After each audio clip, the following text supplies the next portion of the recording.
The first day of on-field workouts at the NFL Combine is over, and there were some big takeaways from it. Today, we're going to be taking a look at a few players who increased their draft stock with their great testing numbers and looking at how high they could potentially end up going in the draft. So without further ado, we'll start with the first and most obvious winner from day one, which is defensive lineman Braden Fisk from Florida State. Heading into the day, he was looked at as a possible round 3 or 4 pick as a defensive tackle, but he had a great day on Thursday and likely solidified himself as a second-round pick. He recorded an official time of 4.78 seconds in the 40-yard dash, which was the best out of all of the interior linemen by a pretty good margin. I mean, look at this comparison between him, Patrick Mahomes, and T'Vondre Sweat. The dude is just moving. His weight-adjusted 40 time is in the 94th percentile for defensive tackles, which is absolutely elite.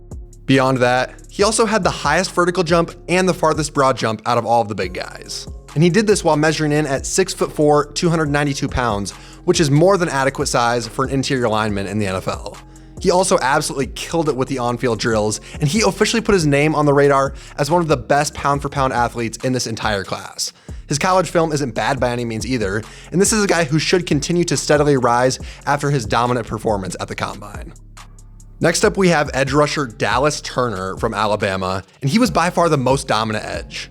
Everyone came into the day excited to see Chop Robinson run the 40-yard dash, and he did have a good time, but Turner did even better and ended up having the second best time out of anybody from any position group on Thursday.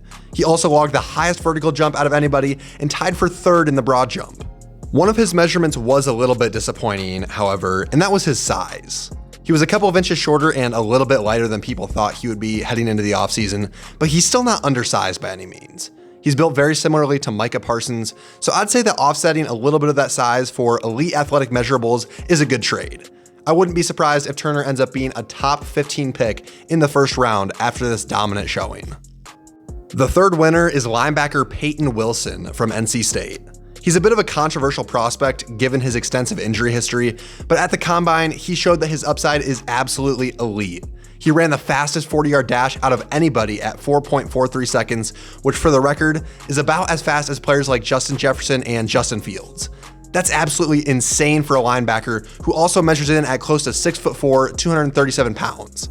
He clearly has all the physical tools that he needs to succeed in the NFL, but a lot of his stock will depend on how his medical tests went.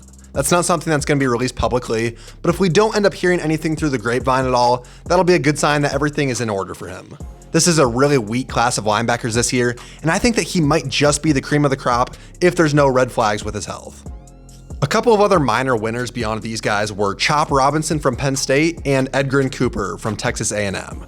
Robinson logged a blazing 40 time at 4.48 seconds, and that speed is so easy to see on tape. That's what his entire game was based off of at Penn State, and it's good to see that the eye test gets confirmed with his athletic numbers. Cooper had a pretty nice day for himself too. He was measured to have 34-inch arms, which is more than adequate and offers confidence that his frame won't be an issue for him in the NFL.